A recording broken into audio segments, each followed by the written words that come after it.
තෙරුවන් සරණයි ඔබ සියලු දෙනාටම. අද අපි සාකච්ඡා කරන්නේ වේදනාව පිළිබඳවයි. අප මේ ලෝකයේ ජීවත් වන විට විවිධ ආකාරයේ විඳීම් අත්දකිනවා. ඇසට පෙනෙන රූප පිළිබඳ විවිධ ආකාරයේ විඳීම් අත්දකිනවා. කොතරම් විවිධ ආකාරය ඇතිදයි කියනවා නම් අපි ඒවායින් සෑහීමකටපත් නොවී තව සොයමින් විඳින්නට උත්සාහ කරනවා. කනට ඇහෙන ශබ්ද පිළිබඳවත් මෙන්න මේ විදිහම විවිධ ආකාරයේ විඳීම් අපි අත්දකිනවා. ඒ විවිධත්වයේ නිසා සෑහීමකටපත් නොවී තව සොයමින් විඳින්නට උත්සාහ කරනවා. නාසයට දැනෙන ගන්ධය පිළිබඳවත් දිවට දැනෙන රසය පිළිබඳවත් මේ ආකාරයේම විඳීම් සොයා අපි යනවා.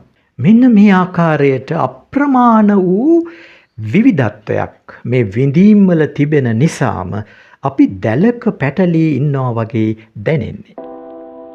මේ පැටලිලි ස්වභාවය ලිහා ගැනීම පහසු කරවීම සඳහා තමයි භාග්‍යවත් බුදුන් වහන්සේ මේ සියලු ආකාරයේ විඳීම් පොදුවේ වේදනා ලෙස ගොනු කර පෙන්වුවේ.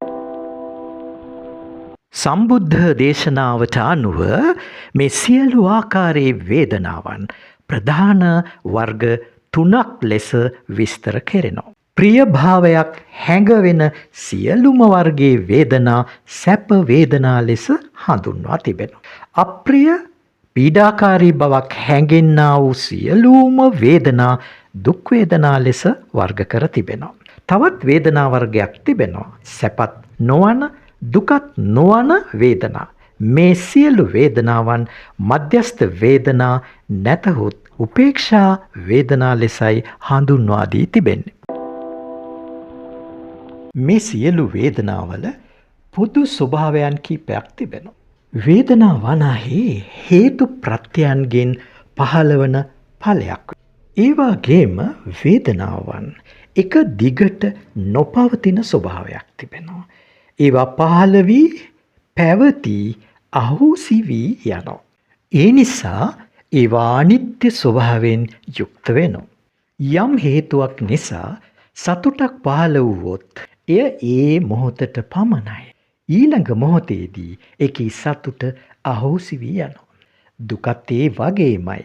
පහළ වෙලා ඊළඟ මොහොතකදී එය අහෝසි වෙනවා. මේක තමයි වේදනාවේ ඇති අනිත්‍ය ස්වභාවය. සාමාන්‍ය මනුෂ්‍ය ස්වභාවය තමයි විඳීමක් පුන ආවර්ජනය කිරීම. ඒ කියන්නේ නැවත හිතමින් අලුත් කර ගැනීම. යම්කිසි ප්‍රියජනක විඳීමක් ලද විටම මේ විදිහට නැවත අලුත් කර ගැනීම නිසා අපි එය හඳුන්වන්නේ වින්දනය කරනවා කියලා. අපි විවේකීව පසකට වෙලා නිදහසේ සිටින බොහෝ අවස්ථාවලදී ඔබ අප සියලු දෙනාම කරන්නේ ප්‍රියජනක විඳීම් සිහි කරමින් වින්දනය කරමින් වාසය කිරීම. මේ අන්දමටම අප්‍රියජනක අකමැති විඳීම් නැවත ආවර්ජනය කරනවා. මේ විදිහට ආවර්ජනය කිරීම අපි හඳුන්වන්නේ විඳවනවා කියලා. විඳවමින් වාසය කරනවා. බලන්න අපි ජීවත් වන්නේ එක්කෝ සතුට වින්දනය කරමින් එහෙම නැත්නම් දුක අපහසුතාවයේ අසහනය විඳවමින් නේද? මෙන්න මේ ස්වභාවයෙන් අපට ගැලවීමක් නැහැ. ගැලක බැඳලා ඉන්න ගවයෙකු පිටුපසින් ගැල යන අතට ගැලෙහි රෝදේ ඇදී එන්න වගේම විඳවීම ඒ වගේම වින්දනය වීම තමන් පසුපස එනවාමයි. සති සම්පන්න දැක්මක් මගින් පමණයි මේ උගුලෙන් ගැලවිය හැක්කේ. අන්න එය අරමුණු කරගෙන තමයි භාග්‍යවත් බුදුන් වහන්සේ සියලුම ආකාරයේ විඳීම් වේදනා ලෙස නුවණින් දකින්නයි කියලා වදාළේ.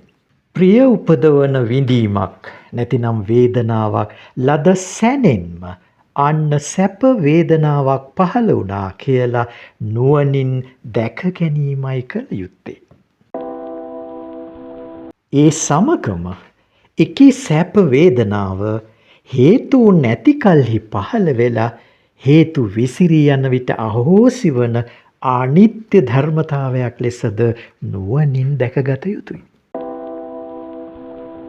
උදාහරණයක් ලෙස සිතට පුබුදුවාලන අලංකාර පෙනුමක් තියෙන මලක් දුටුවා කියලා කියමු. අන්න ඒ වෙලාවේ හිතට පහළ වෙනවා ෂා ලස්සන මලක්. මෙන්න මේ විදිහට ඒ මල කෙරෙහි විශාල ආකර්ෂණයක් ඇති වෙනවා. අන්න එය අධික ලෙස සන්තුෂ්ටිය ඇති කරන හේතුවක් වෙනවා.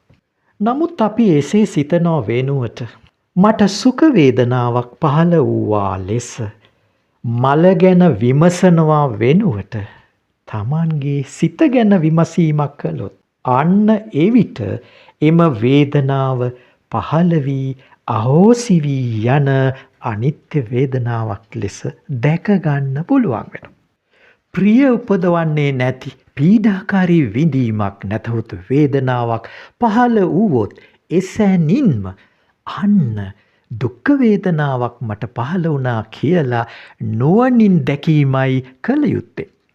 අන්න එවිටම එකී දුක්ඛ වේදනාව හේතුන් ඇතිකල්හි පහළ වෙලා හේතු විසිරී යන විට අහෝසි වන අනිත්‍ය වූ ධර්මතාවයක් ලෙස නුවණින් දැක ගන්න පුළුවන් වෙනවා. Tamanට කලින් හානියක් අවැඩක් කළායයි කියලා හිතාගෙන ඉන්න කෙනෙක් මුහුණට හමුවී අවහිරයක් ඇති වෙනවා.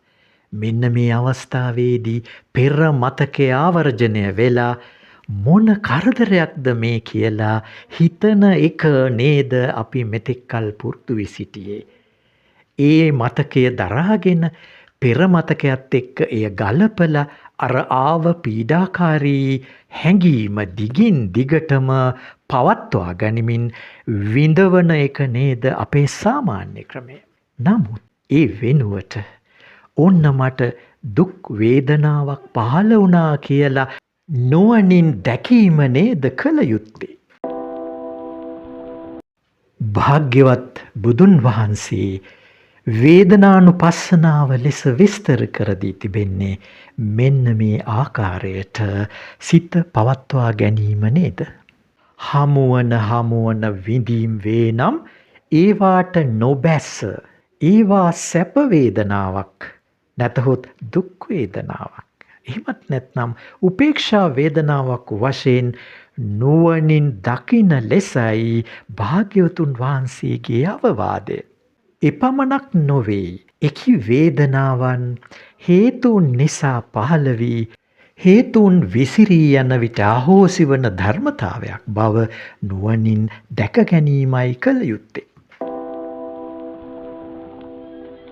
තමාට මෙසේ වේදනාවන් පහළ වෙලා අහෝසි වී යනවා වාගේම බාහිර ලෝකයේ සිටින පුද්ගලයන්ගේ సంతානවලත් මෙන්න මේ විදිහටම වේදනා පහළ වෙලා අහෝසි වී යනවා නේද කියන එක නුවණින් විමසා බැලීම යෝග්‍ය වෙනවා. අන්න එවිට තමා වේදනානුපස්සනාව වඩාත් අර්ථවත් වන්නේ. වේදනා උදා කරන කෙනෙක් නැහැ. එහෙමනම් ඒවා විඳින කෙනෙක් හෝ වින්දනය කරන කෙනෙක් පවතින්නට හැකියාවක් නැහැ. ඒ අනුව සියලුම ආකාරයේ වේදනාවන් මමත් නොවන මගේත් නොවන සකස් වීම පමණක් වන බව නුවණින් දැනගත යුතු වෙනවා. ඒ සමගම වේදනානුපස්සනාව පිළිබඳ මේ වීඩියෝ පණිවිඩය එතැනින් අවසන් කරනවා. ඔබ සැමට තෙරුවන් සරණයි.